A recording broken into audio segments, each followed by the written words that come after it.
भक्तजन अहाँ के पहुँचथिन भूत बंगला में और भूत बंगला के दृश्य अहाँ सबके डिस्प्ले पर चल रहा है कि यह तरह से सबका रूप सजा हेतै और पूरा अहाँ के अतः भक्त हेथिन और यह दृश्य के देखथिन।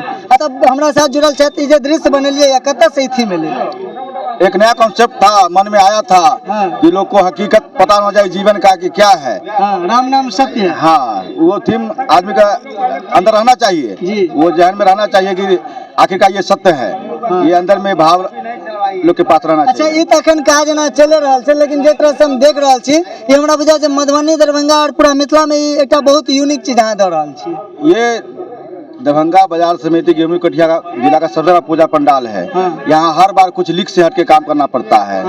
सबको उम्मीद रहता है कि यहाँ बढ़िया से बढ़िया होता है। हम तैयारी जे छे से कतेक दिन पहले से मन में चल रहा है? ये तो पिछले साल ही कॉन्सेप्ट था, मन में था, लेकिन एक 45 दिन पहले से यहाँ हाथ लगा हुआ है काम में। 45 दिन पहले से जे छे से तो पूरा काज में हाथ लग गेल छै। देख सके छे जे कतेक सुंदर अहाँ सब डिस्प्ले पर दिखा सके छी जे कतेक सुंदर तो पूरा व्यवस्था कैल गेल छै और पूरा अहाँ के चकाचक भ रहल छै और पूरा लाइटनिंग जे छे ना से बहुत ही अद्भुत लाइटनिंग भ रहल छै। और अखन पीछा में से अहाँ के काज स्टार्ट भ रहल है। अपन ई सब केना एक्टिंग कर रहल छै देख सके छी।